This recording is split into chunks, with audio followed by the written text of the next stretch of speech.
everyone at the UK at the moment, or at least on the UK politisphere blogging sector at the moment, is really talking about Suella Braverman's and certainly the Conservatives' big push, even more on their crazy right-wing agenda to, well, try and, quote, stop the boats. New slogan that Rishi Sunak is rolling out, where we're going to stop the boats. But as we've talked about numerous times before when we talk about this, if you want to stop the boats, the easiest thing that they could actually do to stop these boats is to create safe routes for these people to use so they don't have to rely on these small boats. And we've even seen through certainly Priti Patel that they've closed down those small boats, and it's amazingly times exactly with when you see the increase of those crossings. Not only that, you've also got the massive problem, as we've said before, that pretty much the Conservatives have broken the entire asylum system. They've completely underfunded it to a point where it just physically cannot work. Pointed out very much fantastically by Yvette Cooper yesterday as well. She's been doing some fantastic work pointing out just how how wrong a lot of this is going to do. And of course, the other thing that people are talking about is that, at least in the bill, there is a talk that, oh yes, this might rub up against the European Court of Human Rights. It might be illegal. And of course, everyone is talking about that. And yesterday on the Pony Club, by the way, Pony Club, go links down below to join it, or the Patreon as well, where you get access to those videos as well. We talked about how I seem to think that Rishi Sunak is being hemmed in, certainly by the right wing of his party, to try and essentially force a referendum on essentially the European Court of Human Rights, on the ERC. So that is a possibility. And like I say, we went very much in depth talk about that yesterday. Like I say, you can go and watch that video, or you can go sign it below and watch it yourself. We might have probably another talk about it, probably on the Good Morning Walk on Saturday as well. But what I want to talk about is the consequences, because everyone has sort of highlighted this is a bad thing, but they haven't really talked about what the consequences of leaving that essentially would be. And we're going to talk, and at least go over some quotes of some EU law professors who have basically laid out exactly what the consequences of leaving the European Court of Human Rights is going to do to the UK. Number one, it's potentially going to start a trade war, and it's going to start a trade war of which one we will lose, as we have explained multiple times how much we will lose this trade war. So let's go diving into these comments. But before we do that, please do remember to hit that like, share, and subscribe button. And of course, down below, there are links to my Patreon page and a one-off link called Buy Me Coffee, where you can, well, buy me coffee. And of course, as always, do remember to ring the bell as well. And of course, the Pony Club down below as well. And the YouTube thank you button as well.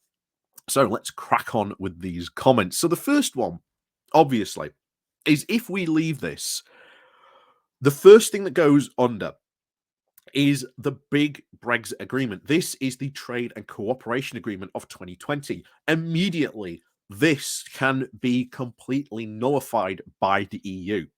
And it can get rid of a couple of very significant things, which, again, if you remember way back in 2016, this is how long we were talking about it. We were talking about not being part of these policing agreements, to databasing agreements.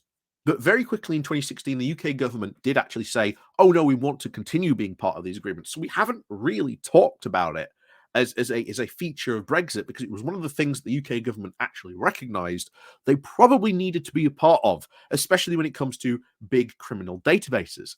But of course, if this gets suspended, the first thing that goes would immediately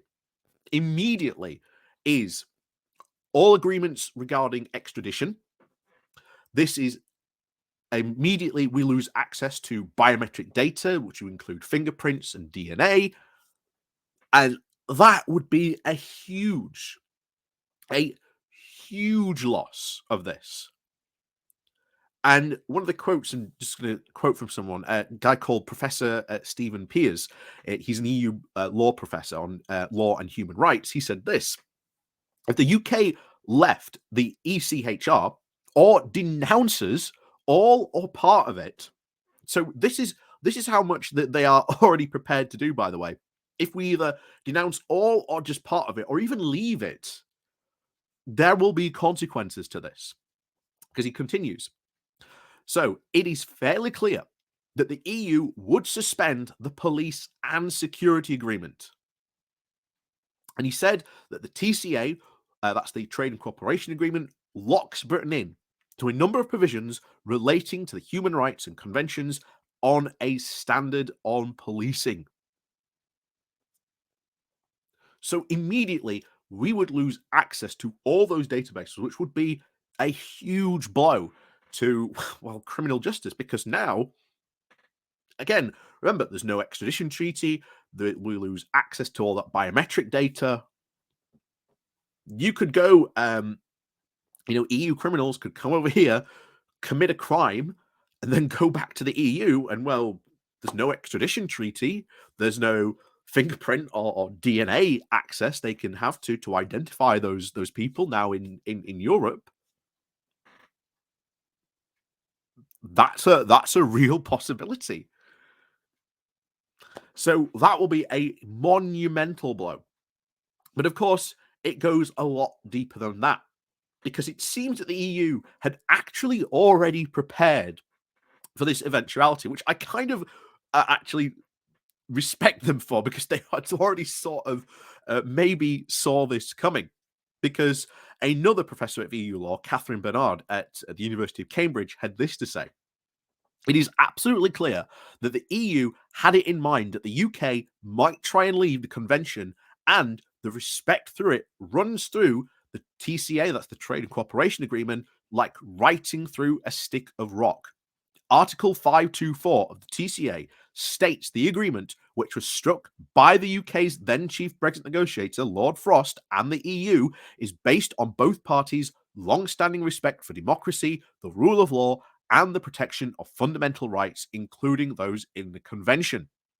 And it gets even better, because Article 629 is where it talks about the termination of this. So Article 629 provides a 9-month notice of the termination of the Trade and Cooperation Agreement by either party.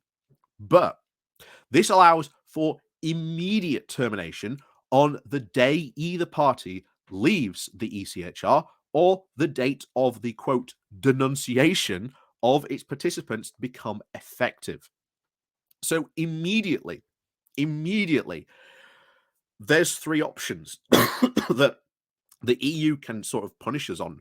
First of all, if we leave it, there is an immediate effect. The Trade and Cooperation Agreement just goes completely.